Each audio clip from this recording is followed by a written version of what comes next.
এজন্য ষড়যন্ত্র চক্রান্ত ছিল, আছে, থাকতে পারে, কিন্তু কোরআনের কর্মী যারা হয়ে যাবে, এই জমিনে আল্লাহর গোলাম যারা হয়ে যাবে, আল্লাহর জন্য, রাসূলের জন্য, ইসলামের জন্য, কোরআনের জন্য, হাদিস সুন্নাহর জন্য হাসিবুকে ফাঁসির মঞ্চে জীবন দেব, বাতিলের রক্ত চক্ষু পরোয়া করে ঈমান বিক্রি করা যাবে না।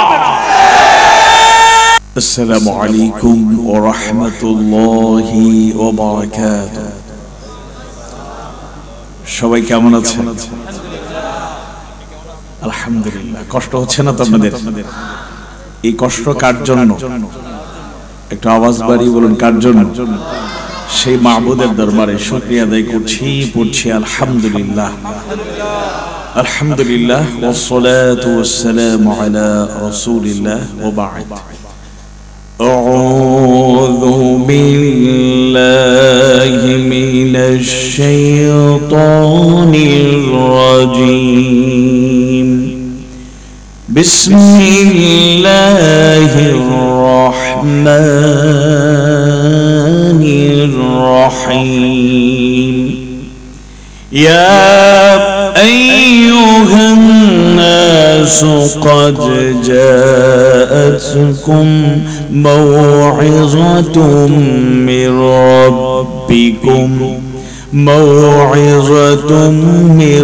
ربكم وشفاء لما في الصدور وهدى ورحمة للمؤمنين. وقال تعالى إن الله وملائكته يصلون على النبي يا أيها الذين آمنوا صلوا عليه وسلموا تسليما. اللهم صل على محمد وعلى آل محمد كما صليت على إبراهيم وعلى آل إبراهيم إنك حميد مجيد. اللهم بارك على محمد وعلى آل محمد كما باركت على إبراهيم وعلى آل إبراهيم إنك حميد مجيد. ঈমানের পথে অবিচল থেকে আমার মরণ যেন হয়। ঈমানের পথে অবিচল থেকে আমার মরণ যেন হয়। তোমারই কাছে মিনতি আমার, তোমারই কাছে মিনতি আমার, মহা মহিম দয়াময়।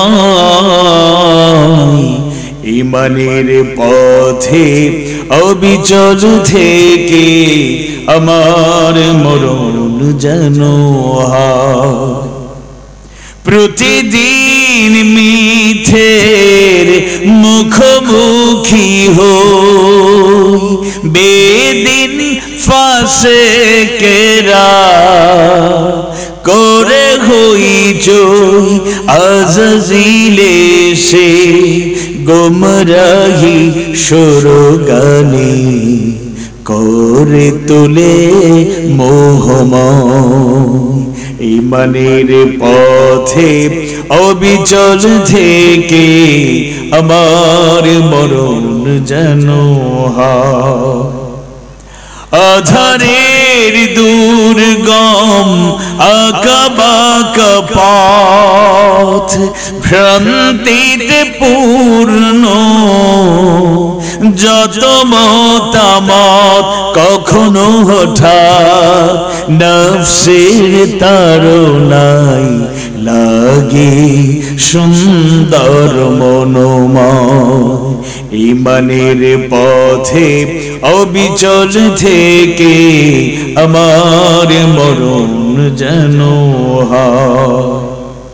প্রতিক্ষণ সত্যের অবিনাশী ডাক, অবিরাম মনটাকে ছুঁয়ে ছুঁয়ে যাক, ধুয়ে মুছে দিয়ে পাপ কালেমা। স্বপ্ন জাগাও মধুময়, ঈমানের পথে অবিচল থেকে আমার মরণ যেন হয়। ঈমানের পথে অবিচল থেকে আমার মরণ যেন হয়। আমিন ইয়া রাব্বাল আলামিন। রব্বি জিদনি ইলমা, রব্বি ইশরাহ লি সাদরি ওয়া ইয়াসসির লি আমরি ওয়াহলুল উকদাতাম মিন লিসানি ইয়াফকাহু কওলি। বাংলাদেশের অন্যতম শ্রেষ্ঠ জেলা, ইতিহাস, ঐতিহ্য, শিক্ষা, দীক্ষা, যেই জনপদের সুনাম সুখ্যাতি পৌঁছে দিয়েছে সর্বত্র। ওলিয়া উলিয়া, পীর মাশায়েখ, উলামায়ে কেরামের স্মৃতি বিজড়িত তাওহীদ প্রিয় মানুষের প্রিয় জনপদ চট্টগ্রামের ঐতিহ্যবাহী ফটিকছড়ি ভোজপুরের অন্তর্গত গুরুত্বপূর্ণ জনপদ নারায়ণহাট। এই জনপদেরই আরেকটি গুরুত্বপূর্ণ এলাকা আলিয়ার ছলা। এই জনপদে আমার প্রিয় ভাই হাবিব সহ এক ঝাঁক তরুণ যুবকদের দ্বারা পরিচালিত আপামর জনতার দোয়া, পরামর্শ, গাইডলাইন, ভালোবাসা, সহযোগিতা নিয়ে এগিয়ে যাওয়া সংগঠন আলিয়ার ছোলা একতা সংঘ কর্তৃক আয়োজিত ষষ্ঠ ঐতিহাসিক তাফসীরুল কোরআন মাহফিলের মুহতারাম সভাপতি, অত্র জনপদের শ্রদ্ধেয় ব্যক্তিত্ব, শিক্ষাবিদ, সমাজসেবক মোহাম্মদ মুমিনুল হক সাহেব বক্তব্য রেখেছেন। প্রধান অতিথি বিশিষ্ট শিক্ষাবিদ, সমাজসেবক মাস্টার আবু তাহের চৌধুরী। এই জনপদের রত্ন, শিক্ষাবিদ, আলেমে দ্বীন আলহাজ মাওলানা এম এ সত্তার হাফিজাহুল্লাহ অত্যন্ত মনোমুগ্ধকর বয়ান পেশ করেছেন। কুমিল্লার রত্ন, নন্দিত তরুণ দাঈ আল্লাহ, মিডিয়া ব্যক্তিত্ব মোহাম্মদ মনিরুল ইসলাম মজুমদার হাফিজাহুল্লাহ তাআলা। মাহফিলের উদ্বোধক আলিয়ার ছোলা প্রবাসী সমাজ কল্যাণ পরিষদের উপদেষ্টা জনাব মোহাম্মদ আবুল খায়ের সাহেব সুরের মূর্ছনায় আমাদের মুগ্ধ করেছেন। আমার অত্যন্ত স্নেহের, অত্যন্ত কাছের, ইসলামী সংস্কৃতি ছড়িয়ে দিতে দক্ষিণ চট্টগ্রামের সুপরিচিত এবং সোশ্যাল মিডিয়ার মাধ্যমে যার সুরলিত কণ্ঠ সর্বত্র ছড়িয়ে পড়েছে শিল্পী আবু সাদেক নোমান, আমন্ত্রিত উলামায়ে কেরাম, আমন্ত্রিত অতিথিবৃন্দ, সাংবাদিক বন্ধুগণ, মিডিয়া ব্যক্তিত্বগণ, প্রশাসনের বিভিন্ন পর্যায়ের দায়িত্বশীল ব্যক্তিবর্গ, পর্দার আড়ালে খাদিজা রাদিয়াল্লাহু আনহা, ফাতিমা রাদিয়াল্লাহু আনহা, আয়েশা সিদ্দিকা রাদিয়াল্লাহু আনহার উত্তরাধিকারী মুমিনা মা এবং বোনেরা, উপস্থিত পিতৃতুল্য সম্মানিত মুরব্বীবৃন্দ, সন্তানতুল্য স্নেহাস্পদ শিশু কিশোরবৃন্দ, দেশ এবং জাতির ভবিষ্যৎ কর্ণধার, ফিউচার লিডার, তরুণ যুবক, ছাত্র ভাইয়েরা, আওয়াজ যতদূর যাচ্ছে যারা শুনছেন, সোশ্যাল মিডিয়ার মাধ্যমে যারা দেখছেন, দেখবেন, শুনছেন, শুনবেন, মুমিন মুমিনা সবার প্রতি আন্তরিক কৃতজ্ঞতা, শুকরান, জাযাকুমুল্লাহ খায়রান। অমুসলিম ভাই বোনেরা যারা শুনছেন তাদেরকেও ব্যক্তিগত পক্ষ থেকে, আয়োজকদের পক্ষ থেকে অভিনন্দন জানাচ্ছি। Thanks, welcome, congratulation. কারো কারো মধ্যে ধারণা, একটা মিসকনসেপশন আছে, সেটি হচ্ছে আমরা যারা কোরআন থেকে কথা বলি, হাদিস সুন্নাহর আলোকে কথা বলার চেষ্টা করি, যারা ইসলামের সৌন্দর্য প্রচার এবং প্রসারে ভূমিকা পালন করছি, কারো কারো মধ্যে ভুল ধারণা আছে আমরা শুধু মুসলমানদের জন্যই, মুমিন মুমিনাতদের জন্যই কথা বলি। অথচ গভীরভাবে একটু চিন্তা করলে প্রত্যেক বিবেকবান সচেতন মানুষের জন্যই মেসেজ শিক্ষা রয়েছে। As a human being, as a man, as a person, যে কোনো মানুষ, যে কোনো ব্যক্তি যদি কথাগুলো শোনে, সকল কথা সবার জন্য প্রযোজ্য না হলেও উল্লেখযোগ্য অনেক কথাই শিক্ষণীয়, দীক্ষণীয় এবং অনেক কিছু গ্রহণ করার মতো। আশা করছি যাদের সুযোগ আছে তারা সবাই শুনবেন ইনশাআল্লাহ।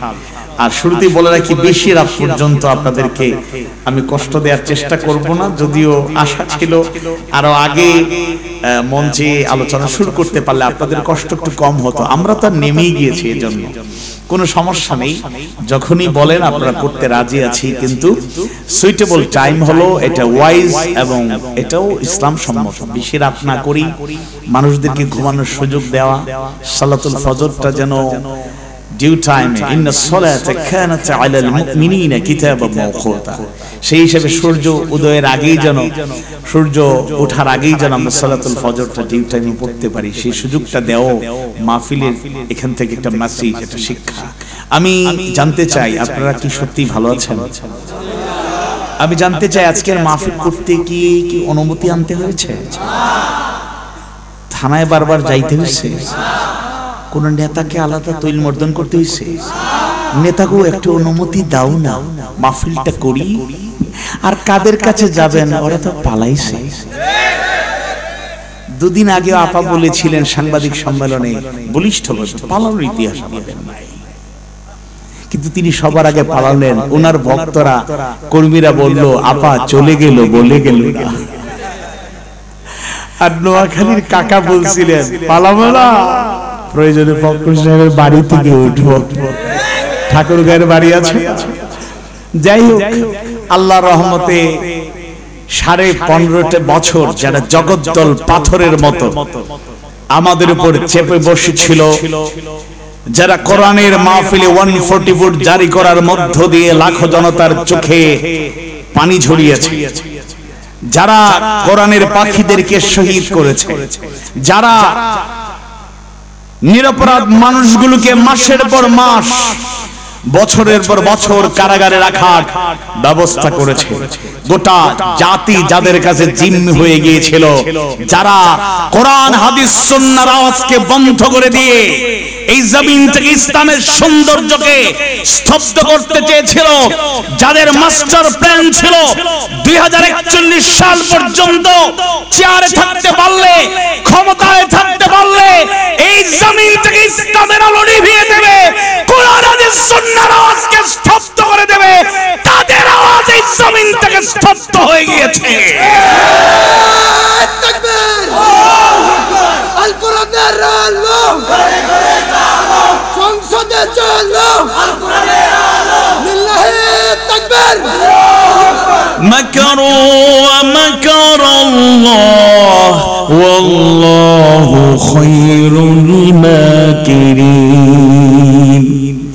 ইমানদার ভাইয়েরা, মুমিন মুমিনা ভাই বোনেরা, আল্লাহ সুবহানাহু ওয়া তাআলা যুগে যুগে মানবতাকে হেদায়েতের আলোয় আলোকিত করার জন্য, তার গোলামীর দিকে আহ্বান জানানোর জন্য নবী এবং রাসূলদেরকে প্রেরণ করলেন। আদম আলাইহিস সালামের মাধ্যমে যেই নবুয়তের ধারাবাহিকতা শুরু হয়ে গেল, সাইয়্যিদুল আম্বিয়া, সাইয়্যিদুল মুরসালিন মুহাম্মদুর রাসূলুল্লাহ সাল্লাল্লাহু আলাইহি ওয়াসাল্লামকে খাতামুন নবিয়্যিন হিসেবে আল্লাহ সুবহানাহু ওয়া তাআলা প্রেরণ করলেন। যুগে যুগে নবী এবং রাসূলরা তাদের দায়িত্ব পালনের চেষ্টা করলেন।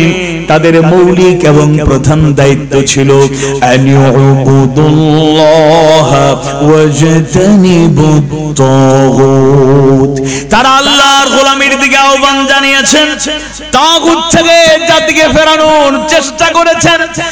একদিকে নবী এবং রাসূলদের মিশন এবং ভিশন অব্যাহত ছিল। আল্লাহর গোলামেরা এই জমিনে আল্লাহর গোলামি গ্রহণ করার মাধ্যমে জমিনে আল্লাহর গোলামিকে প্রতিষ্ঠার চেষ্টা করেছিল। অন্যদিকে তাগুত বাতিল শয়তানের পদাঙ্ক অনুসরণকারীরা বাধার পাহাড় রচনা করেছে, বাধার দেয়াল তৈরি করেছে, নির্যাতন নিপীড়ন চালিয়েছে। বনি ইসরাইলরাই শত শত নবীকে দুনিয়া থেকে বিদায় করেছে, হত্যা করেছে, শহীদ করেছে। সেই অপচেষ্টা আজও দুনিয়াতে আছে, কিয়ামত পর্যন্ত থাকবে। কিন্তু কোন বাতিল তাগুত শয়তানের পদাঙ্ক অনুসরণকারীদের ফয়সালা এই জমিনে কার্যকর থাকবে না। যার পরিকল্পনা বাস্তবায়িত হবে, আওয়াজ বাড়িয়ে বলুন তো তিনি কে? আওয়াজ বাড়িয়ে বলুন তিনি কে? এজন্য ষড়যন্ত্র চক্রান্ত ছিল, আছে, থাকতে পারে, কিন্তু কোরআনের কর্মী যারা হয়ে যাবে, এই জমিনে আল্লাহর গোলাম যারা হয়ে যাবে, আল্লাহর জন্য, রাসূলের জন্য, ইসলামের জন্য, কোরআনের জন্য, হাদিস সুন্নাহর জন্য হাসিবুকে ফাঁসির মঞ্চে জীবন দেব। বাতিলের রক্ত চক্ষু পরোয়া করে ঈমান বিক্রি করা যাবে না।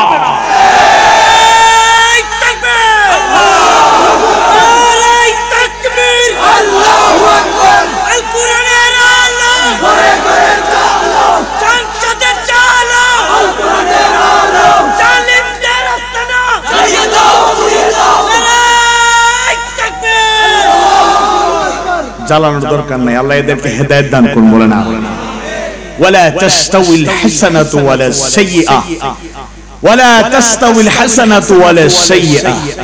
ভালো আর মন্দ কখনো এক হতে পারে? ইদফা বিল্লাতী হিয়া আহসান। মন্দের জবাব দিতে হবে কি দিয়ে? ভালো দিয়ে। মন্দের জবাব দিতে হবে কি দিয়ে? এটা আল্লাহ তাআলা শিক্ষা দিয়েছে। তাই বলে আবার এটা মনে করবেন না ইসলাম ক্ষমার নীতিকে পছন্দ করে। কোরআন হাদিস সুন্নাহ ক্ষমা করাকে পছন্দ করে, কিন্তু ক্ষমারও একটা লিমিটেশন আছে। আল্লাহ রাসূলকে যেমন আল্লাহ তাআলা নির্দেশনা দিয়েছেন, ফাফু আনহুম ওয়াস্তাগফিরহুম, তোমার অধীনে যারা আছে তাদেরকে তুমি ক্ষমা করে দাও, এরা ভুল ত্রুটি করে ফেলে। ওয়াস্তাগফির লাহুম, আল্লাহর কাছে তাদের জন্য ইস্তিগফার করো, ক্ষমা চাও। কিন্তু ক্ষমার নীতি ভালো করে শিখতে হলে মক্কা বিজয় থেকে শিখতে হবে। আমভাবে সবাইকে ক্ষমা করা হলো। যে মক্কা থেকে হিজরত করে মদিনায় যেতে হয়েছে ৮ম হিজরিতে আল্লাহ তাআলার ফয়সালাতে আল্লাহ রাসূল প্রবেশ করলেন। গিয়েছিলেন হাতে গোনা লোক, যখন প্রবেশ করলেন তখন মুসলিম সংখ্যা, সাহাবীদের সংখ্যা ১০,০০০। আল্লাহু আকবার।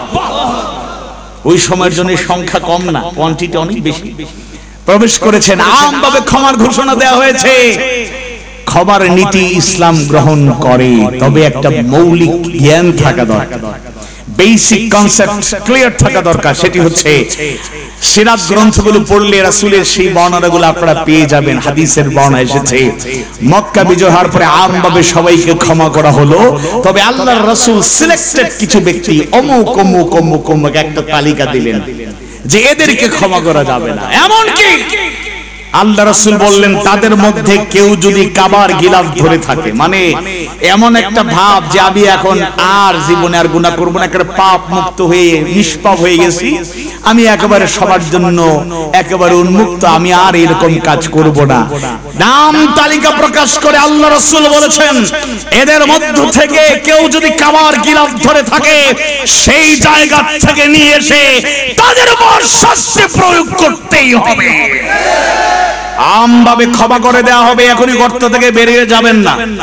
এখনো ক্ষমার ঘোষণা আসে নাই।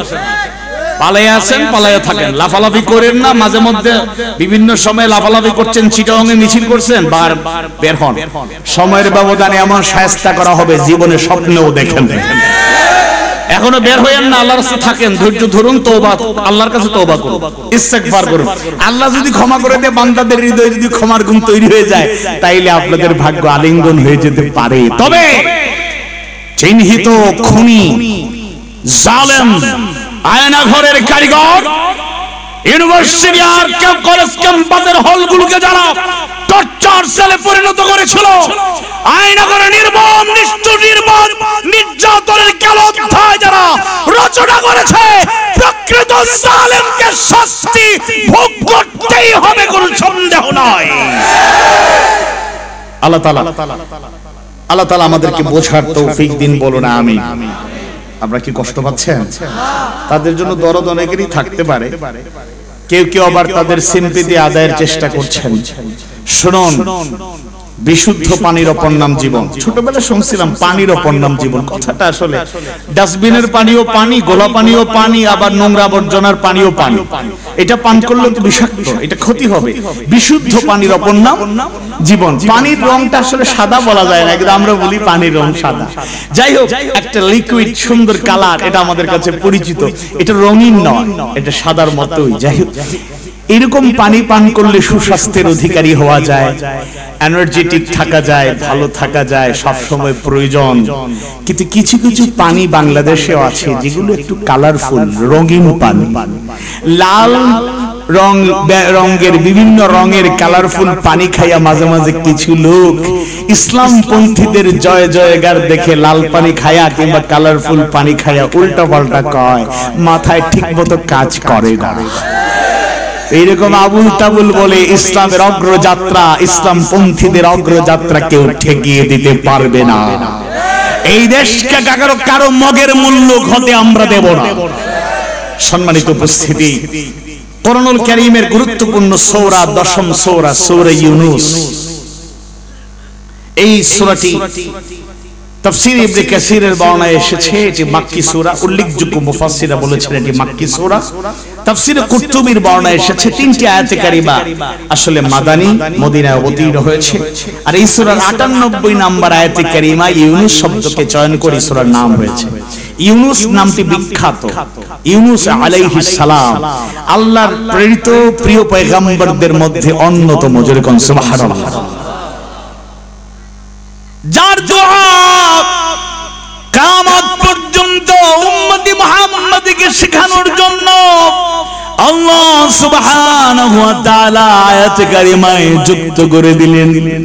ইউনূস আলাইহিস সালাম বিপদে পড়ে গেলেন, মাছের পেটে বন্দী হয়ে গেলেন। কারো কাছে আশ্রয় চান নাই, যার কাছে তিনি আশ্রয় চেয়েছেন তিনি কে? আল্লাহর কাছে বারবার আশ্রয় কামনা করলেন, একটা দোয়া বারবার পড়তে থাকলেন, যে দোয়াটি আমাদের জন্য শিক্ষণীয়। যে কোনো বিপদে মুসিবতে পড়লে আমরা ওই দোয়াটা পড়ি, লা ইলাহা ইল্লা আনতা সুবহানাকা ইন্নী কুনতু মিনাজ জালিমিন। সবাই পড়ি আমিন। সেই সূরা ইউনূস, যে সূরা 109টি আয়াতে কারিমা রয়েছে, তার মধ্যে একটি আয়াতে কারিমা আপনাদের জন্য আজকে বাছাই করে নিয়েছি। খুব দীর্ঘ নয়, তবে গুরুত্বপূর্ণ আলোচনা।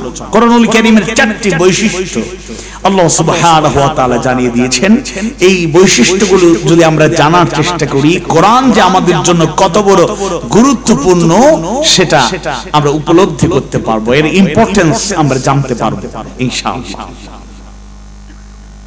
এখানে শুরুতে আল্লাহ তাআলা ইয়া আইয়ুহাল্লাযীনা আমানু, হে ঈমানদারগণ, তোমরা যারা ঈমান এনেছো সম্বোধন করেন নাই, আমভাবে মানুষদের সম্বোধন করেছেন।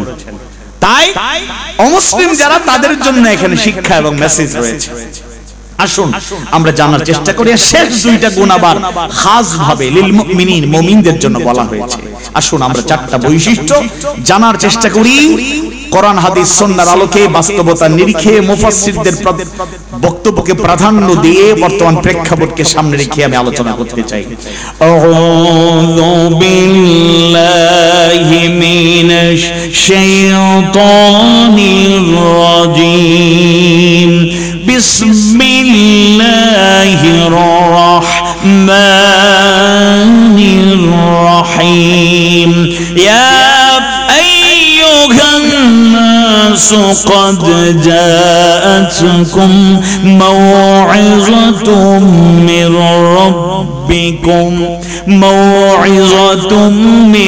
ربكم وشفاء لما في الصدور وهدى ورحمة للمؤمنين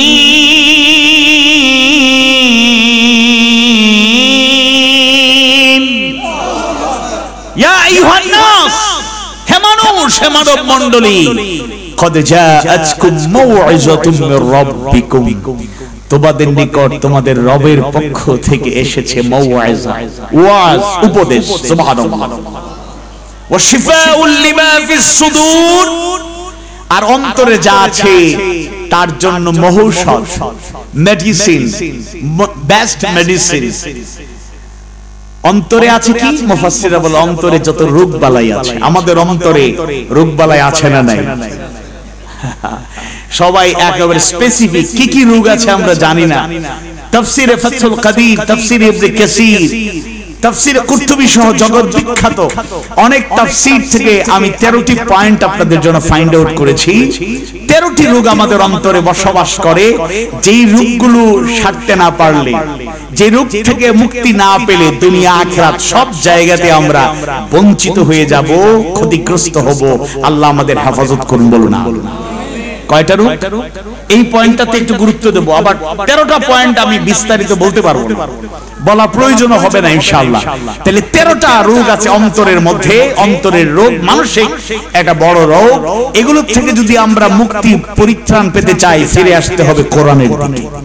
এই দুইটা বৈশিষ্ট্য আমভাবে মানুষের জন্য, ইনক্লুডিং মুমিন মুমিনা, ইনক্লুডিং মুসলিম, যে কোনো মুসলমান মুমিন মুমিনার অন্তর্ভুক্ত।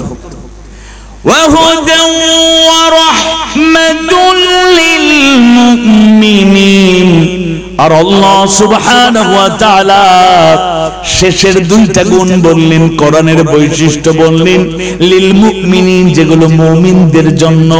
একটা হলো হুদা, এই কোরআনটা হলো পথ নির্দেশনা, হেদায়েত, গাইডলাইন।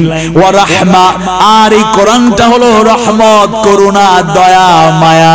কোন কোন মুফাসসিররা বলেছেন রহমত মানে হলো নিয়ামত, আল্লাহ প্রদত্ত মুমিনদের জন্য অন্যতম নিয়ামতের নাম হলো কোরআনুল কারীম। সুবহানাল্লাহ। যেমন সূরা আর রহমান যদি আমরা পড়ি, আল্লাহ তাআলা শুরুতে তার রহমান তার পরিচয় দিলেন, এরপরে কি কি রহমান হিসেবে কি কি দয়া করলেন তা জানিয়ে দিচ্ছেন। বিসমিল্লাহির রহমানির রহিম। আর রহমান আল্লামাল কুরআন খালাকাল ইনসান আল্লামাহুল বায়ান।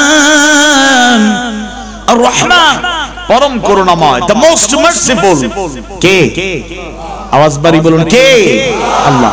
তার দয়ার নমুনা 1 নম্বর আল্লামাল কোরআন, তিনি শিক্ষা দিয়েছেন কোরআন। taught him কোরআন।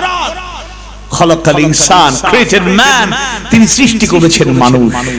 আল্লামাহুল বায়ান, মানুষ হিসেবে সৃষ্টি করে শেষ নয়, তাকে শিক্ষা দিয়েছেন ভাষা, তাকে দিয়েছেন বাক শক্তি, কথা বলার শক্তি। taught him eloquence, taught him speech। আল্লাহ কথা বলার শক্তি দিয়েছেন বলে কথা বলা যায়, মনের ভাব প্রকাশ করা যায়। সুবহানাল্লাহ। ইমানদার ভাইয়েরা, তাহলে আমরা 4টা বৈশিষ্ট্য পেয়ে গেলাম, কোরআনুল কারীমের 4টা গুণ আমরা পেয়ে গেলাম। 1 নাম্বার, কোরআন হলো মাউইযাতুম মির রাব্বিকুম, তোমাদের রবের পক্ষ থেকে এটা মাউইযা, এটা ওয়াজ। ওয়াজ বা মাউইযা মানে কি?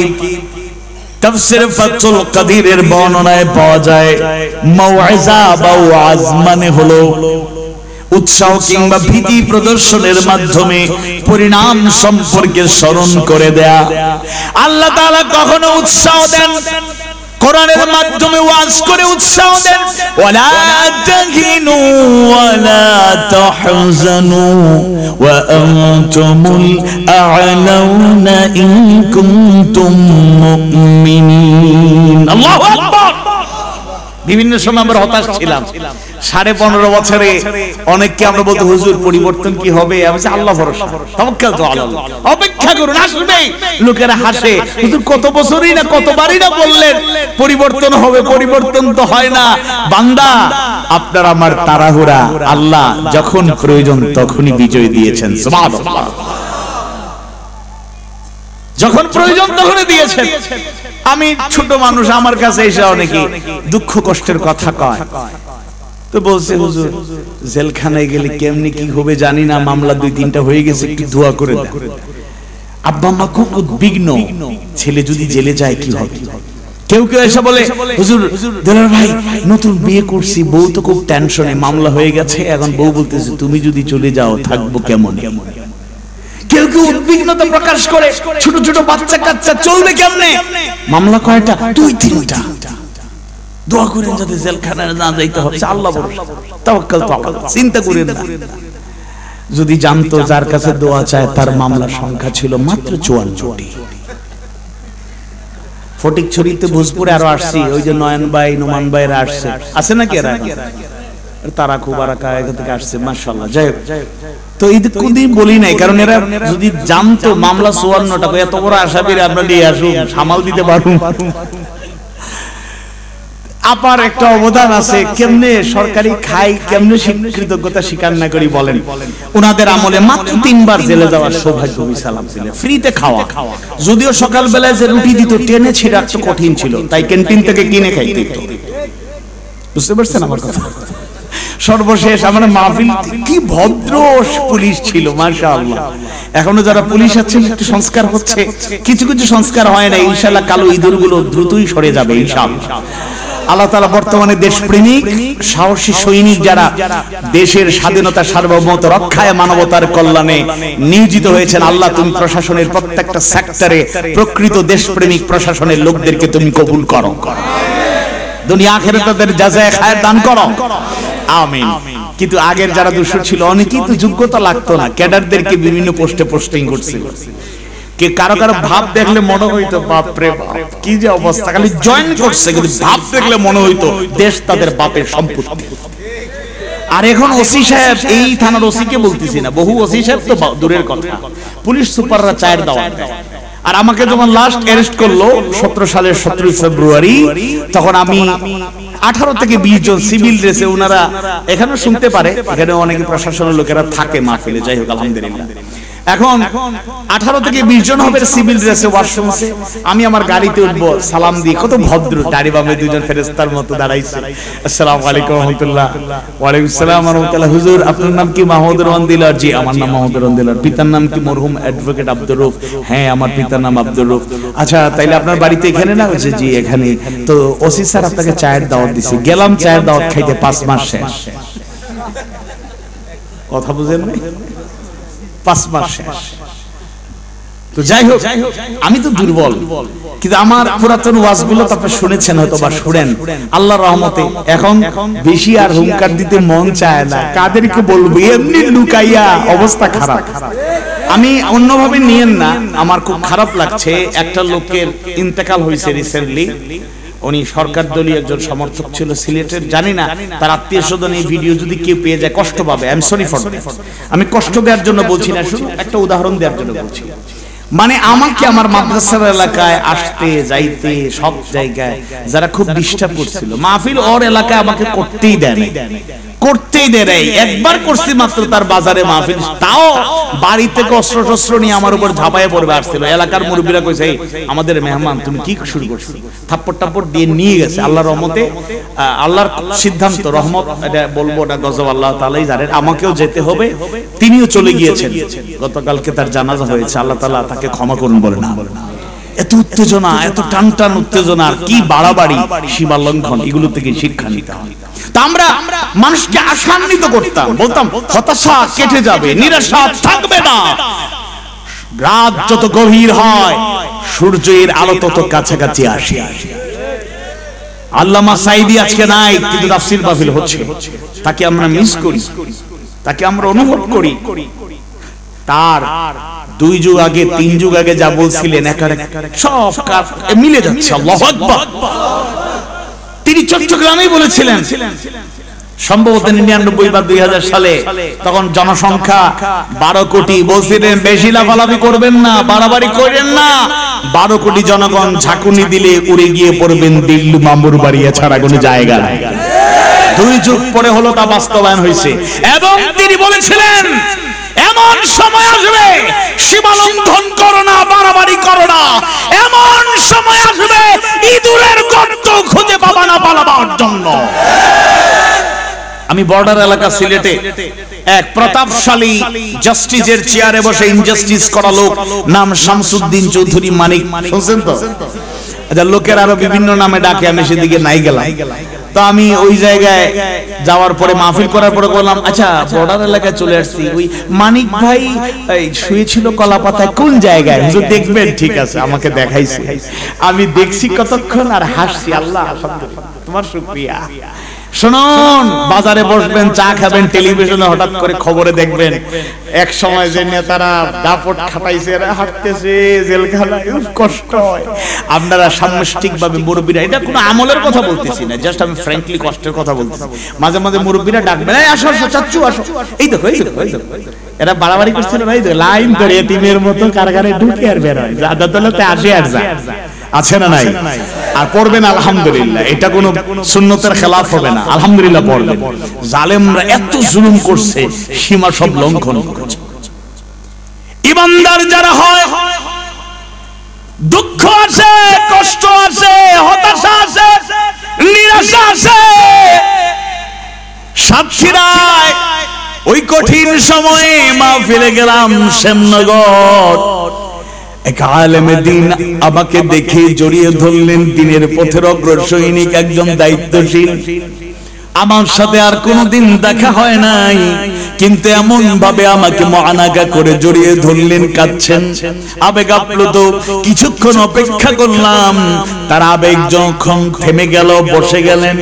মুরব্বিকে, দায়িত্বশীলকে জিজ্ঞেস করলাম, আপনার সাথে তো আর কোনোদিন দেখা হয় নাই, কিন্তু এমন ভাবে আলিঙ্গন করলেন, ভালোবাসা দেখালেন, মনে হলো যেন অনেক আগে থেকে আমার সাথে পরিচয় আছে। তিনি আবেগ আপ্লুত কণ্ঠে বললেন, আসলে আপনার জন্যই শুধু এরকম নয়, 9টা বছর পরে নিজের এলাকায় এসেছি, দেখা সাক্ষাৎ করে চলে যাব, নিজের বাড়িতে থাকতে পারবো না, কারণ 2-4 বছর আগে একবার বাড়িতে এসেছিলাম, রাত 2:30 পৌনে 3টা হতে না হতেই খবর এসে গেল আমার আর থাকা যাবে না, চলে গেলাম। 9টা বছর নিজের বাড়িতে থাকতে পারি না। ওই জনপদে এবং দেশে শুধু হত্যা করা হয় নাই, শহীদ করা হয় নাই, অনেক নিরপরাধ মানুষের ঘর বাড়ি বুলডোজার দিয়ে গুড়িয়ে দেওয়া হয়েছে, মাটির সাথে মিশিয়ে দেওয়া হয়েছে। এরকম জনপদের মানুষেরা এত মজলুম ছিল, কিন্তু প্রকৃত ইমানদাররা কঠিন সময় এসেছিল, এক মুহূর্তের জন্য দুর্বল হয়ে যায় নাই। আল্লামা সাঈদী রাহিমাহুল্লাহ এই জমিনে একজন, only 1%, জানি না আর 100 বছরে আল্লামা সাঈদী তৈরি হবে কিনা। কণ্ঠকপি করলে আল্লামা সাঈদী হওয়া যায় না, টুপি আল্লামা সাঈদীর মতো পড়লে সাঈদী হওয়া যায় না, আবা জুব্বা দাড়ির সিস্টেম, চশমার পদ্ধতি হবু হয়ে গেলে সাঈদী হওয়া যায় না, কণ্ঠকে অবিকল সুন্দর করে বললে সাঈদী হওয়া যায় না, কারণ আল্লামা সাঈদী 50 বছর কোরআনের তাফসীর করেছেন। টেকনাফ থেকে তেতুলিয়া, রূপসা থেকে পাথুরিয়া, শুধু বাংলাদেশ নয়, দুনিয়ার 50টা দেশে কোরআনের হৃদয়গ্রাহী তাফসীর করেছেন, যার তাফসীর শুনলে রাসূলের সেই হাদিসটা বারবার মনে পড়ে যায়, ইন্না মিনাল বায়ানি লা সিহরান, নিশ্চয়ই কোন কোন বক্তৃতায় আছে জাদুর প্রভাব। সুবহানাল্লাহ। 50 বছর তাফসীর করলেন, দ্বীনের দাওয়াত, দ্বীনের হক কথা বললেন, ইমানের মধ্যে ত্যাগ আর কুরবানির নজরানা কিভাবে পেশ করতে হয় জানিয়ে দিলেন, শাহাদাতের তামান্না পোষণ করার ওয়াজ করলেন। আর বাস্তব জীবনে 13টা বছর একটানা কারাবরণ করলেন। বুড়ো বয়সে যখন নাতি নাতিনের সাথে সময় কাটানোর কথা, পরিবারের সাথে সময় কাটানোর কথা, ওই সময়টা তিনি কারাগারে কাটালেন এবং অত্যন্ত নির্মম পাশবিক কায়দায় তাকে পরিকল্পিত দুনিয়া থেকে বিদায় করা হয়েছে। জেলখানায় যাওয়ার পরে একবার নয়, একাধিকবার বারবার তাকে লোভনীয় প্রস্তাব দেওয়া হয়েছে। আল্লামা সাঈদী একটা শর্ত মেনে নাও, মুক্তি দিয়ে দেব। যাদের সাথে আছো তাদের সঙ্গ ছেড়ে দাও, নতুন একটা ইসলামী দল করো, প্রধান হয়ে যাও, আমরা সাপোর্ট দেব। কিংবা ক্ষমতার অংশীদার হয়ে যাও, কিংবা মুক্ত বিহঙ্গের মতো দুনিয়ায় বিচরণ করো, কোনো আপত্তি থাকবে না। শর্ত শুধু একটা, সেই শর্ত হলো যাদের সাথে আছো তাদের সঙ্গ ছেড়ে দাও। আল্লামা সাঈদী মুচকি আসেন আর বলেন, রায়টা কি? আমার রায় হলো যাবজ্জীবন কারাদণ্ড, যতদিন বাঁচবো কারাগারে থাকবো, এটা তো কোনো ব্যাপার নয়। আমার রায় পরিবর্তন করে যদি আবারও ফাঁসির রায় দেওয়া হয়, হাসি মুখে জীবন দেব, ফাঁসির মঞ্চে শাহাদাতের পেয়ালা পান করব, এক মুহূর্তের জন্য হক পথ ছেড়ে দেব না। সূরা হামিম 33 নম্বর আয়াতে কারিমায় আল্লাহ সুবহানাহু ওয়া তাআলা প্রকৃত ঈমানদারদের পরিচয় জানিয়ে দেন। ইন্নাল্লাযীনা ক্বালু রাব্বুনাল্লাহু সুম্মা ইসতাকামু তাতানাজ্জালু আলাইহিমুল মালায়েকা আল্লা তাখাফু ওয়া লা তাহজানু وأبشروا بالجنة التي كنتم توعدون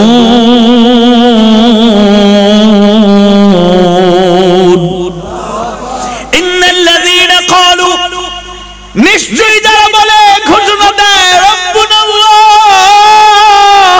আল্লাহ আমাদের রব, সুম্মা ইসতাকামু, অতঃপর টলবিচল থাকে, তাতানাজ্জালু আলাইহিমুল মালায়েকা, তাদের কাছে ফেরেশতা নাযিল হন, জানায়া দেন, আল্লাহ তাখাফু, তোমরা ভয় করো না, ভয়ের কোনো কারণ নাই, ওয়ালা তাহজানু, চিন্তা করো না, চিন্তার কোনো কারণ নাই, ওয়া আবশিরু বিল জান্নাতিল্লাতী কুনতুম তুআদুন, আর সেই জান্নাতের সুসংবাদ শুনে খুশি হয়ে যাও, যার ওয়াদা তোমাদের সাথে করা হয়েছে। আল্লাহু আকবার।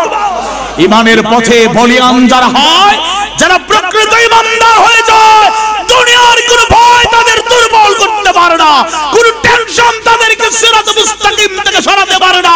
এরা হাসিবুকে বুকের রক্ত ঢেলে দিতে জানে, বাতিলের সামনে মাথা নত করতে জানে না।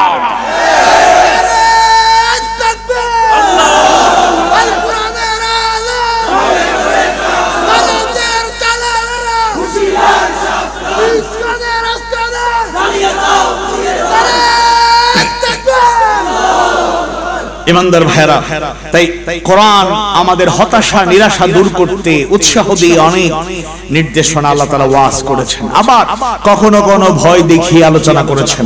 আমরা সেদিকে আর যেতে চাই না। তাহলে এক নাম্বার কোরআনের বৈশিষ্ট্য হলো, কোরআন হলো মৌইজা, ওয়াজ, উপদেশ। এই কোরআনটা বেশি বেশি পড়তে হবে, উপদেশ গ্রহণ করতে হবে, নতুবা দুনিয়া আখিরাতে আমরা ক্ষতিগ্রস্ত হব। দুই নাম্বার এবং সবচেয়ে গুরুত্বপূর্ণ পয়েন্ট, লাস্টের দুইটা পয়েন্ট আসলে আলোচনা তেমন একটা দরকার হবে না, কারণ এগুলো সবসময় আমরা আলোচনা শুনি। আমি দ্বিতীয় পয়েন্টটাতে একটু বিস্তারিত একটু আলোচনা করে, খুব দীর্ঘ না করে, এরপরে আমি শেষ দিকে যাব। বলেন ইনশাআল্লাহ। আমার কথাবার্তা বোঝা যায়?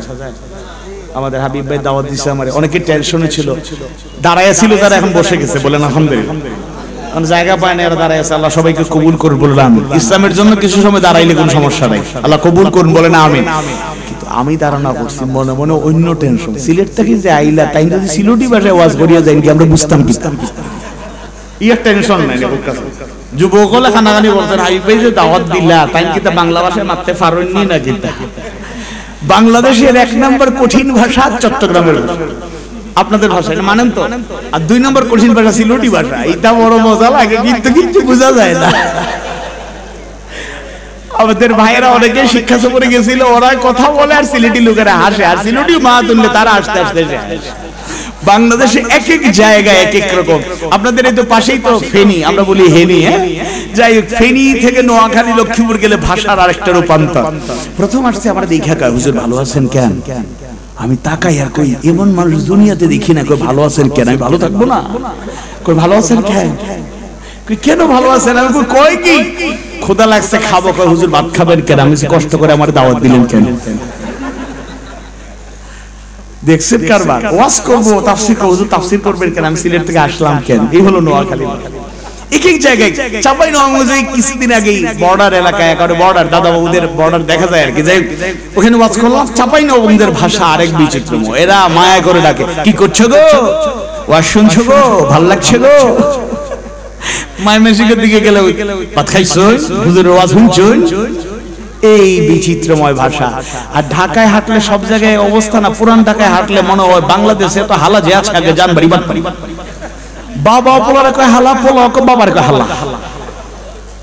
বন্ধু বেড়াইতে আসছে, অনেকক্ষণ কথাবার্তার ফাঁকে আবার পোলা আসছে, পোলা তো বড় হয়ে গেছে, বন্ধু আসছিল অনেক আগে, তার কুলে নিছিল, আবার বড় হয়ে গেছে। এবার বন্ধু বাবা পোলার বাবা টাকায় বন্ধু রে, আবে হালার বন্ধু চিনছস, আবে হালার পোলা ওই যে কুলে নিছিলেন ডাঙ্গর হয়ে গেছে, বড় হয়ে গেছে। আবে হালার পোলারে কইছি মাদ্রাসায় বড় আল্লাহ আল্লাহ কো দিন ইসলাম শিখা, আবে হালার পরে ইংলিশ স্কুলে পড়ুমার ফটং ফটং করে ইংলিশ বলি দাও। এবার পোলা কইতেছে আবে হালার বাবা সেকেন্ডার হয়ে গেছে, ইংলিশ না শিখলে এই যুগে চলবো।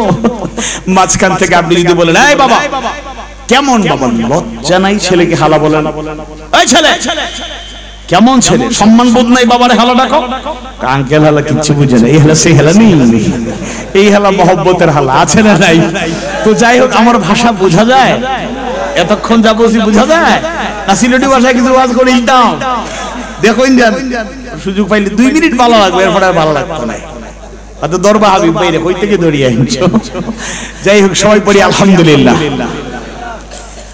আল্লাহ সুবহানাহু ওয়া তাআলা 10ম সূরা কোরআনুল কারীমের অর্থবহ তাৎপর্যমণ্ডিত সূরা সূরা ইউনূসের 57 নম্বর আয়াতে কারিমায় কোরআনুল কারীমের দ্বিতীয় বৈশিষ্ট্য জানায়া দেন, ওয়া শিফাউন লিমা ফিস সুদূর। আর অন্তরে যত রোগ বালাই আছে, সমস্যা আছে, উইকনেস আছে, এগুলো দূর করার জন্য কোরআনুল কারীম হলো শিফা, চিকিৎসা, মহৌষধ, বেস্ট মেডিসিন। অর্থাৎ অন্তরের রোগগুলো দূর করার জন্য কোরআনুল কারীম যিনি নাজিল করলেন, কষ্ট করে আওয়াজ বাড়িয়ে বলুন তো তিনি কে? 1 নাম্বার রোগ হলো অজ্ঞতা, ইগনোরেন্স। 1 নাম্বার, মনোযোগ দিয়ে শুনতে হবে, এখানে আমাদের জন্য সবক রয়েছে, আমভাবে প্রত্যেকটা মানুষের জন্য এখানে শিক্ষা রয়েছে। 1 নাম্বার অন্তরের রোগ হলো উইকনেস, হলো দুর্বলতা, হলো অজ্ঞতা, ইগনোরেন্স, না জানা, মূর্খতা। সূরা জুমারের 9 নম্বর আয়াতে কারিমায় আল্লাহ সুবহানাহু ওয়া তাআলা জানিয়ে দেন, কুল হাল ইয়াস্তাউিল্লাযীনা ইয়া'লামুনা ওয়াল্লাযীনা লা ইয়া'লামুন। বলুন যারা জানে আর যারা জানে না, তারা কি সমান হতে পারে? কখনোই সমান হতে পারে না। তাই তো আল্লাহ রাসূলের সেই হাদিস, অগণিত বর্ণনার একটা বর্ণনা, তলবুল ইলম ফরিদাতুন আলা কুল্লি মুসলিম, প্রত্যেক মুসলমানের জন্য জ্ঞান অন্বেষণ করা ফরজ না নফল? আওয়াজ বাড়ি বলো, ফরজ না নফল? একটু খেয়াল করে শুনুন, নামাজ প্রধানতম ইবাদত, সাওম, হজ, যাকাত বড় বড় ইবাদত, কিন্তু নবুয়ত পাওয়ার পরে প্রথমে এইগুলো ফরজ হয়ে যায় না, স্টেপ বাই স্টেপ একটার পরে আরেকটা ফরজ হয়েছে। একটু গভীরভাবে চিন্তা করলে 1 নাম্বার ফরজ কাজটা কি? আল্লাহ তাআলা 1 নাম্বার ফরজ কাজটা কি করলেন? ইলমুল ওয়াহির বাণী যখন হেরা গুহায় ধ্যানমগ্ন অবস্থায় নাজিল হয়ে গেল, সূরা আলাকের প্রথম 5টি আয়াত কারিমা নাজিল হয়ে গেল। প্রথম আয়াতের 1 নাম্বার শব্দ যেটা বলে নির্দেশ দিয়েছেন, সেটা হলো ইকরা। পড়ুন, ইকরা বিসমি রাব্বিকাল্লাযী খালাক, read by the name of Allah who created you। পড়ো তোমার প্রভুর নামে যিনি সৃষ্টি করেছেন। সৃষ্টি করেছেন কে? আওয়াজ বাড়ি বলুন, কে? তাহলে 1 নাম্বার ফরজ জ্ঞান অন্বেষণ করা, জানতে হবে আমাদেরকে। এই মাহফিলে এসেছি জানার জন্য। আবার জানা বিষয়গুলোকে একটু যদি আমরা একটু তাকরার করি, একটু পর্যবেক্ষণ করি, আলোচনা পর্যালোচনা করি, তাহলে ঈমান বাড়ে না কম? কোরআনের তেলাওয়াত, কোরআনের বয়ান ঈমান বাড়ায় না কমায়? ওয়া ইযা তুলিয়াত আলাইহিম আয়াতুহু যাদাতুহুম ঈমানা। যখন তাদের সামনে কোরআন তেলাওয়াত হয়, যারা মুমিন তাদের ঈমান বেড়ে যায়। আল্লাহু আকবার। আর যারা বিরুদ্ধবাদী, কোরআন বিদ্বেষী, ইসলাম বিদ্বেষী, এরা কোরআনের বয়ান যত শুনে তাদের গায়ে তত জ্বালা পোড়া শুরু হয়ে যায়। শায়েখ মিজানুর রহমান আজহারী হাফিজাহুল্লাহ দুটো মাহফিল হয়েছে। এবার 11 জানুয়ারি 2025 সিলেটে ঐতিহাসিক 3 দিন মাহফিলের শেষ রজনীতে তিনি ইনশাআল্লাহ গুরুত্বপূর্ণ আলোচনা করবেন। এই দুই আলোচনার মাঝখানে বিশেষ করে যশোরে দেশ এবং জাতির কল্যাণে কিছু কিছু কথা বলেছেন, শুনে অনেকেরই মাথা খারাপ।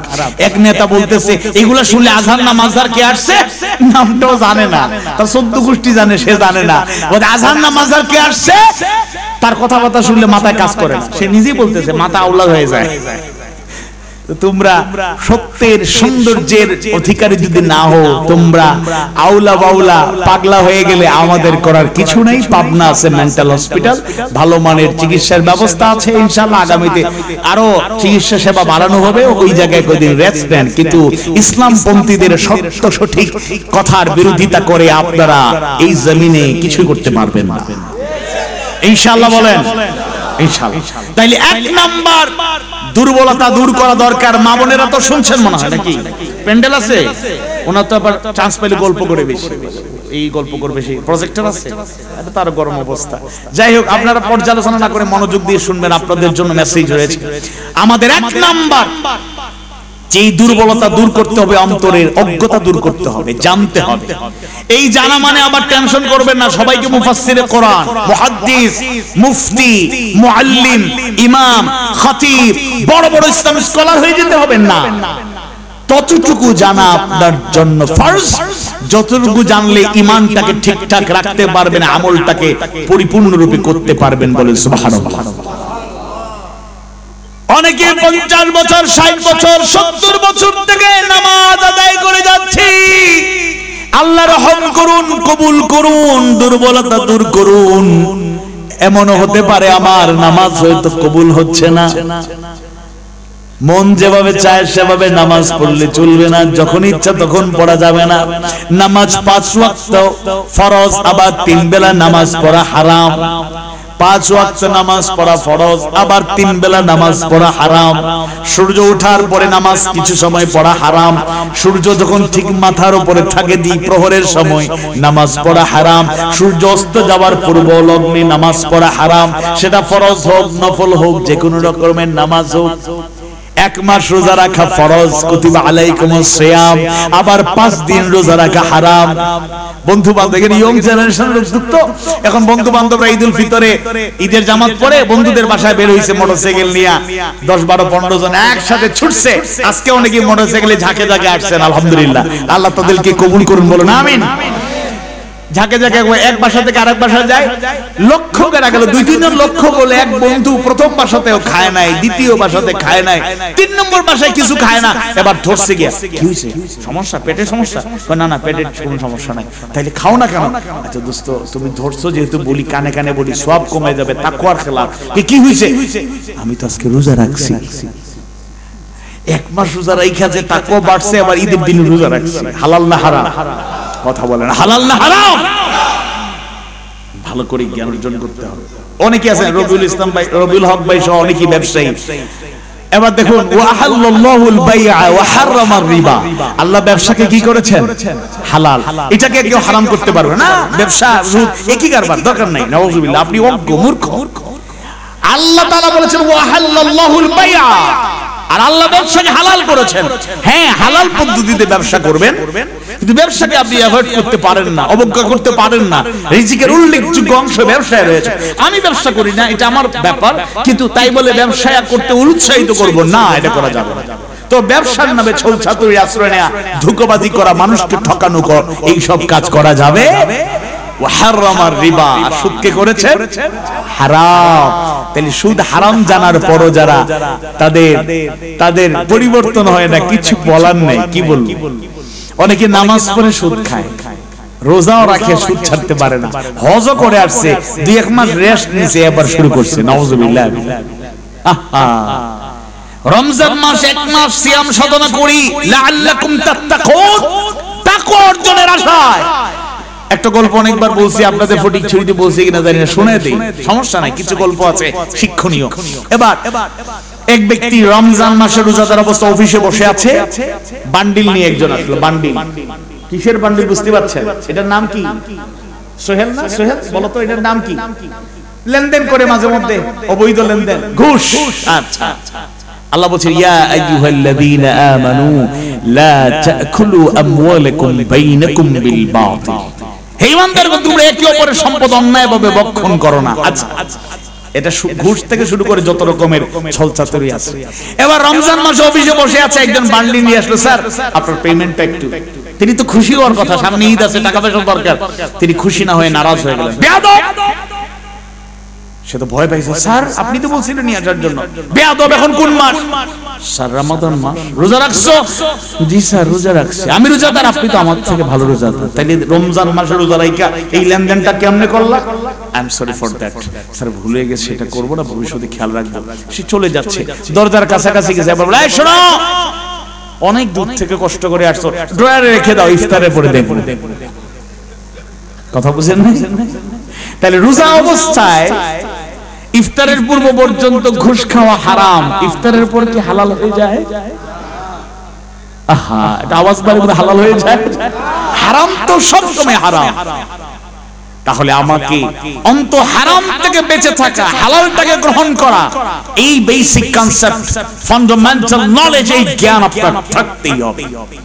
সল্লু কামা রাআইতুমুনি উসাল্লি, সালাত আদায় করে সেভাবে যেভাবে আদায় করতে দেখো। মন মতো আদায় করলে তো হবে না, খুশু খুদুর সাথে হেফাজত করে নামাজ আদায় করতে হবে। রোজা রাখতে হবে তাকওয়া অর্জনের নিয়তে।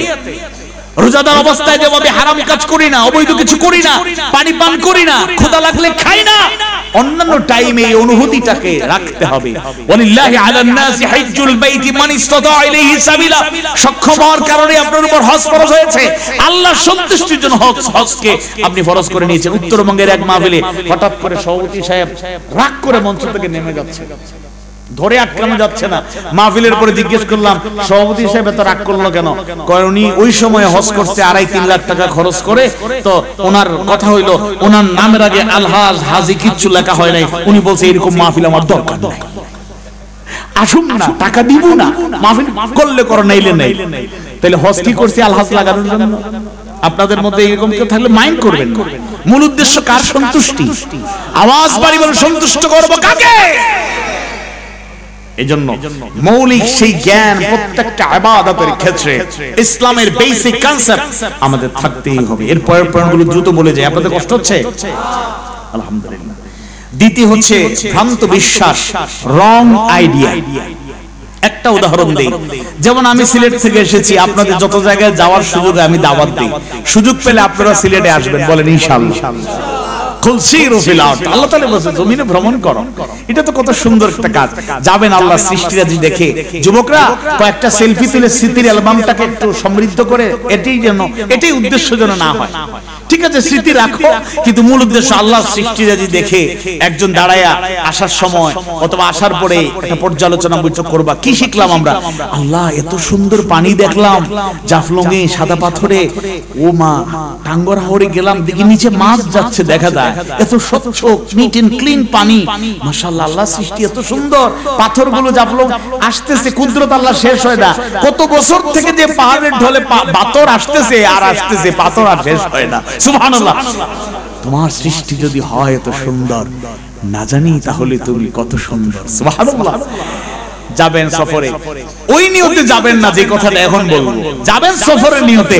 যাওয়ার পর বলবেন আরে সিলেটে চলে এসেছি, শাহজালাল রাহমাতুল্লাহ আলাইহি কবরটা কোন দিকে? আমার শব্দ চয়নটা বুঝবেন, অনেক শব্দ বলা হয় সেইগুলো না, আমি বলছি শাহজালাল রাহমাতুল্লাহ আলাইহি কবরটা কোন দিকে? বুঝি এই তো কাছাকাছি আলিয়ার মাঠে আছেন, আর তো ওই তো দেখা যায়। আপনি গেলেন, জিয়ারত করলেন, সুন্নাত।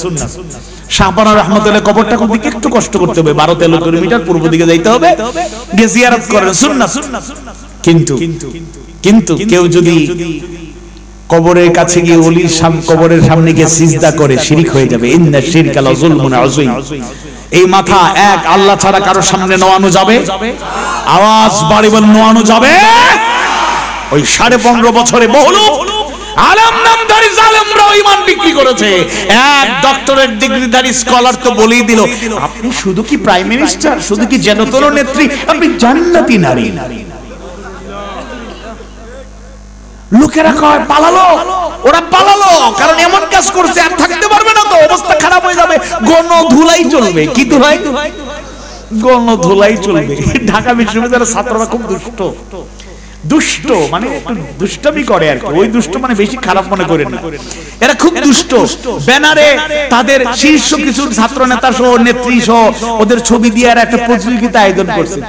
মাঝে মাঝে কিছু খেলা না, বাচ্চারা তীর ছোড়া বা কিছু একটা ছোড়া, এরা ব্যানার আর জুতা নিয়ে কে বেশি 8 জনের ছবি দিছে, মনে হয় 8 জনের উপরে কে কে জুতা ছুটতে পারে, খুব সুন্দর করে জুতা মারে, ফার্স্ট পুরস্কার দেয়। কি দুষ্ট। যাই হোক, আমি যে কথা বলছিলাম, আমরা যারা ইমানদার হব, আমরা বিপদ আসতে পারে, দুঃখ আসতে পারে, এই মাথা এক আল্লাহ ছাড়া কারো সামনে নোয়ানো যাবে? লোকেরা কয় পালালো, ওরা না হয় জালেম ছিল, কিন্তু বুঝি না বায়তুল মুকাররমের খতিব পালালো কেন? পালাইছে নাকি পালায় না? পরবর্তীতে বেশি বলার কারণে আসছিল, সাঙ্গপাঙ্গ নিয়ে কিছু রক্তারক্তি হয়েছে, এখন আর আসতে পারবে না ইনশাআল্লাহ। আল উলামা ওয়ারাসাতুল আম্বিয়া, আলেমগণ নবী রাসূলের ওয়ারিস, উত্তরাধিকারী। পরিস্থিতি অনুকূল থাকুক আর প্রতিকূল থাকুক, হিকমার সাথে, কৌশলের সাথে, হিম্মতের সাথে, সাহসের সাথে, দূরদর্শিতার সাথে, ইন্টেলেকচুয়ালিটির সাথে আমাদের কাজ চালিয়ে যেতে হবে, যতক্ষণ যেভাবে যেখানে দরকার করতে হবে। কিন্তু কৌশলের নামে যেভাবে পিছনের দরজা দিয়ে পলায়ন করা যাবে না। একইভাবে ভয়ের কারণে কিংবা লোভের কারণে সস্তা ঈমান বিক্রি করে কাপুরুষ মুনাফিকের জীবন আমরা চাই না। কবরের পাশে যাবেন, ওলি জিয়ারত করবেন, কিন্তু মাথা নত করবেন না, সিজদা করবেন না। মা বোনেরা শুনুন, সন্তান হয় না, পরিবার ভাঙনের অবস্থা। ঈমান তো দুর্বল, এই জন্য তো পরিবার ভাঙবে। আমাদের ঈমান দুর্বল। কেউ আছে সন্তান না পাইলে নারাজ হয়, কেউ আছে বারবার মেয়ে পাইলে নারাজ হয়, জাহিলি জমানার মতো। নাউযুবিল্লাহি মিন যালিক। এবার মা বোনের টেনশনে গেছে ওলির কবরের পাশে, ইয়া কয় বাবা সন্তান নাই, সন্তান দাও। নাউযুবিল্লাহ। সন্তান দেওয়ার মালিক কে? আল্লাহ। ইয়া আইয়ুহাল্লাযীনা আমানু ইসতাঈনু বিস-সাবরি ওয়াস-সালাত ইন্নাল্লাহা মা'আস-সাবিরিন। হে ঈমানদারগণ, তোমরা যারা ঈমান এনেছো, ইসতাঈনু, আমার পক্ষ থেকে সাহায্য পেতে চাও, গ্রহণ করো বিস-সাবরি ওয়াস-সালাত, সবর এবং সালাতের মাধ্যমে। ইন্নাল্লাহা মা'আস-সাবিরিন, নিশ্চয় আল্লাহ তাআলা ধৈর্যশীলদের সাথে আছেন। সুবহানাল্লাহ। 3 নাম্বার হলো সংশয়, ডাউট। এটা নাস্তিকদের একটা কাজ। নাস্তিকরা তারা প্রধানত একটা কথা বলি, সব কথা বললে সময় পাওয়া যাবে না। নাস্তিকদের একটা মূল থিওরি বলি, ওদের মূল কনসেপ্টটা হচ্ছে unseen is nothing. Unseen is nothing, যা দেখা যায় না এগুলো কিছুই না। আল্লাহকে দেখি না, আবার ঈমান আনবো কেমনে? জান্নাত জাহান্নাম দেখি না, ঈমান আনবো কেমনে? রাসূলকে দেখি না, ঈমান আনবো কেমনে? নাউযুবিল্লাহ। আর আল্লাহ তাআলা বলেছেন হুদাল লিল মুত্তাকিন, মুত্তাকি হবে যারা, হেদায়েত পাবে তারা। যদিও একই সূরাতুল বাকারা 185 নম্বর আয়াতে আল্লাহ তাআলা বলেছেন হুদাল লিন-নাস, এটা হলো মানুষের জন্য হেদায়েত। হ্যাঁ, কোরআন মানুষের জন্য হেদায়েত, তবে মানুষের মধ্যে একটা কোয়ালিটি গ্রো করতে হবে, তৈরি হতে হবে, তাকওয়া যারা অর্জন করবে তারাই হেদায়েত পাবে। বাংলাদেশের ঘরে ঘরে কোরআন পাওয়া যায়, কিন্তু ঘরে ঘরে কোরআনের হেদায়েত নাই, কারণ মুত্তাকি হবে যারা, হেদায়েত পাবে তারা। আর মুত্তাকির 1 নাম্বার গুণ হলো আল্লাযীনা ইউমিনুনা বিল গায়ব, যারা অদৃশ্যের প্রতি ঈমান আনে। আল্লাহকে দেখি নাই, এরপর মজবুত ঈমান থাকবে। আখিরাতকে দেখি নাই, জান্নাত জাহান্নাম দেখি নাই, ঈমান থাকবে। রাসূলকে সরাসরি দেখি নাই, এরপর মজবুত ঈমান থাকবে। আল্লাহ তুমি কবুল করো। 4 নাম্বার বক্রতা, খতামাল্লাহু আলা কুলুবিহিম, সে ব্যাপারে কিছু আলোচনা এসেছে, আর বলতে চাই না। 5 নাম্বার অন্ধতা, অন্ধের মতো আমরা বিভিন্ন দিকে দৌড়াচ্ছি, সেটা করা যাবে না। 6 নাম্বার হলো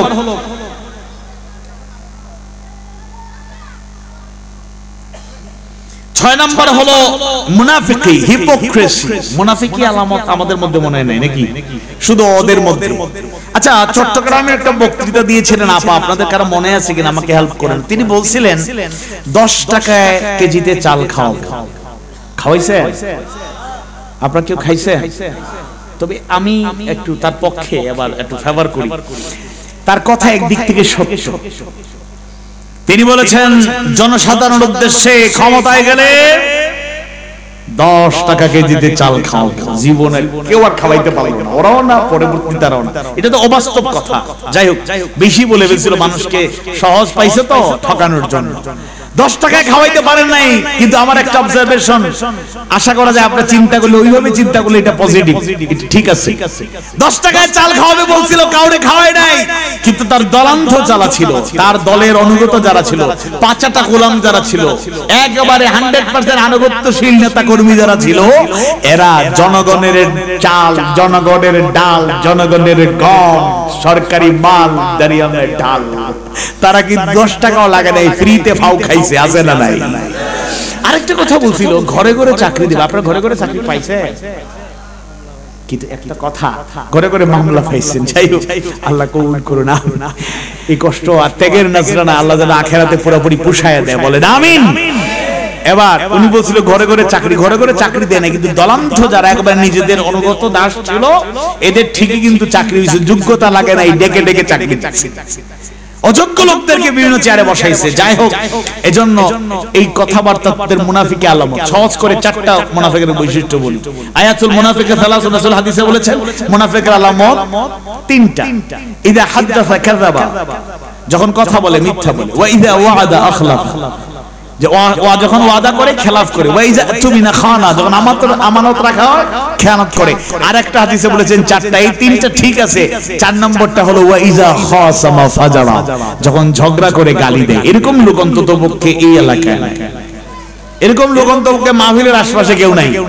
কথা বলে না রে, গালাগালি আসেনি কেন? খুব দুঃখজনক। মুসলমানের জবানে কথা উচ্চারিত হবে কওলান কারীমা, সম্মানজনক কথা বলবে। কওলান লাইয়িনা, কখনো কখনো নরম স্বরে কথা বলবে। কওলান সাদীদা, সত্য কথা প্রকাশ করবেন। কওলান মা'রুফা, উত্তম কথা বলবেন। আজে বাজে কথা, গালমন্দ অশ্লীল কথা মুনাফিকের জবান থেকে বের হয়, মুমিনের জবান, মুমিনার জবান থেকে বের হয় না। এরপরে 7 নাম্বার অহংকার, ইন্নাল্লাহা লা ইউহিব্বুল মুতাকাব্বিরিন, আলামত দেখছেন, আর বলার দরকার নেই। 8 নম্বরে হিংসা। হিংসা এটা আবার আমাদের মধ্যে থাকে বেশি, লেবাসদারীদের মধ্যে। কেউ মাইন্ড করেন না, আপনাদের মধ্যে কম বেশি থাকতে পারে, কিন্তু লোকেরা কয় হুজুর আপনাদের হিংসাটা কম। তবে আলামত ভালো, আলামত ভালো। একই মঞ্চে ডাক্তার শফিকুর রহমান হাফিজাহুল্লাহ, সাথে দেখা যায় চরমোনাই পীর সাহেব, সাথে দেখা যায় আল্লামা মামুনুল হক হাফিজাহুল্লাহ। এরকম আলেমরা এক কাতারে দাঁড়ালে, ইসলামপন্থীরা এক কাতারে দাঁড়ালে আপনারা খুশি না বেজার? বেজার যারা জোরে হাত তুলেন, যারা বেজার, খুব নারাজ, মানি না। আচ্ছা, সবাই সচেতন আছেন, হুশ আছে, মাশাআল্লাহ, আল্লাহ কবুল করুন, বলুন আমিন। ইয়াকুম ওয়াল হাসাদ ফাইনাল হাসাদা ইয়াকুলুল হাসানাত কামা তাকুলুন নারুল হাতাব। সাবধান, হিংসা থেকে দূরে থাকো, হিংসা থেকে দূরে থাকো। হিংসা তোমার আমলে সালেহ খেয়ে ফেলে, কামা তাকুলুন নারুল হাতাব, আগুন যেভাবে কাটকে খেয়ে ফেলে। এজন্য আমরা হিংসা মুক্ত জীবন চাই, আল্লাহ তুমি কবুল করো। এরপরে লোভ লালসা, অসৎ কামনা থেকে দূরে থাকবেন। গাফলতি, এটাও একটা দুর্বলতা। 11 নম্বর ভীরুতা। আমরা ভয়কে জয় করতে পেরেছি বলে বাংলাদেশবাসীকে একটা বিজয় উপহার দিয়েছেন, যিনি তিনি কে? আওয়াজ বাড়িয়ে বলুন কে? অবৈধ স্বরাষ্ট্রমন্ত্রীকে এসে পুলিশ কর্মকর্তা বলছেন স্যার আতঙ্কের ব্যাপার। কি আতঙ্ক? গুলি করি মারা যায়, লাশ সরানো হয়, গুলি করি আহত হয়, হাসপাতালে নিয়ে যাওয়া হয়, বাকিগুলো দাঁড়িয়ে থাকে, সরে যায় না। বুক পেতে দিয়েছিল তারা, বুক পেতে দিয়েছিল, বলেছিল বুকে বইছে অনেক ঝড়, যত পারো গুলি কর। আর শহীদ আবু সাঈদ, শহীদ মুগ্ধ, শহীদ ওয়াসিম আকরামরা জীবন দিয়ে, রক্ত দিয়ে, আত্মত্যাগের নজরানা পেশ করে নাসরুম মিনাল্লাহি ওয়া ফাতহুন করিব, আল্লাহর সাহায্য পেয়ে বিজয় পেয়ে গিয়েছে। এই বিজয়কে আমরা ছিনিয়ে নিতে দেব না। এরপরে 12 নম্বরে দুশ্চিন্তা, 13 নম্বরে হতাশা। বয়স 13-14, কয় হুজুর হতাশ, মনে হয় বেশি দিন বাঁচুম না। আরে শুনুন, হতাশা নিরাশা এটা রোগ, একটা অসুস্থতা। No hesitation, no tension, no frustration, no depression. কোন মুমিন যদি কষ্ট পায়, হতাশার অবস্থা হয়, সে দুনিয়ার কাউকে বলুক আর না বলুক, আশ্রয় চাইবে নীরবে নিভৃতে একজনের কাছে। তিনি কে? আওয়াজ বাড়িয়ে বলুন কে? তার কাছে চাইলে সব সমস্যার সমাধান তিনি দিয়ে দিবেন ইনশাআল্লাহ। এই হতাশা নিরাশা মুমিন যেন স্পর্শ না করতে পারে, স্পর্শ না করতে পারে। মিছিল সহকারে শত শত হাজার হাজার লোক, লাখো লোকেরা কারাগারে ছিল। কারাগারে দেখতে গিয়ে বাইরে থেকে সান্ত্বনা দেওয়ার আগে ভিতরের লোকেরা বলতেছে, আমরা তো সিকিউর, আমরা নিরাপদে আছি, আপনারা বাইরে সাবধানে থাকবেন, সাবধানে থাকেন, সতর্ক থাকেন, আপনাদের নিয়ে খুব টেনশন, দোয়া করতেছি। আসসালামু আলাইকুম। আলহামদুলিল্লাহ, এটা হলো মুমিন, মুমিনার বৈশিষ্ট্য, মুমিনাদের অনন্য গুণ, মুমিনদের অনন্য গুণ। সম্মানিত ভাইরা, আমি আর কথা বাড়াতে চাই না। তাহলে ইমাম কোরআনের দুইটা বৈশিষ্ট্য আমরা পেলাম। একটা হচ্ছে কোরআন হলো মাউইযাতুম মির রাব্বিকুম, রবের পক্ষ থেকে ওয়াজ, মাউইযা, উপদেশ। আরেকটা পেলাম সবচেয়ে বড় পয়েন্ট যেটা আলোচনা করেছি, ওয়াশিফাউল লিমা ফিস সুদূর, অন্তরে যত রোগ আছে এটার জন্য শিফা, মহৌষধ, মেডিসিন, বেস্ট মেডিসিন, শ্রেষ্ঠ চিকিৎসাপত্র। এজন্য আমাদের অন্তরের রোগগুলো দূর করার জন্য কোরআনের কাছে আসতে হবে। আর শেষ দুটি বৈশিষ্ট্য হলো ওয়া রাহমাতুল লিল মুমিনিন, وهدى ورحمة للمؤمنين।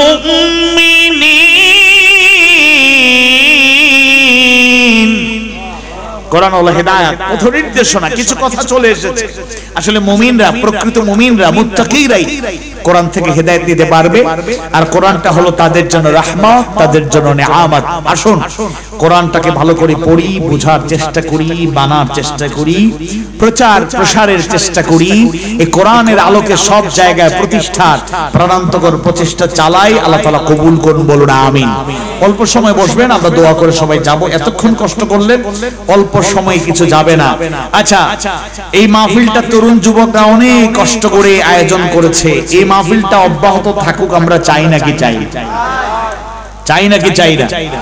মাহফিল আগামীতে বন্ধ হয়ে যাক, এরকম কারো মতামত আছে? সবাই চলবে চান? তাহলে তরুণরা আসলে এত বড় আয়োজন করতে গিয়ে সময়ের মধ্যে আসলে কাঙ্ক্ষিত মানে অনেক সহযোগিতা গ্রহণ করতে পারে নাই। অল্প সময় আপনাদের জন্য একটু বরাদ্দ, অল্প সময়।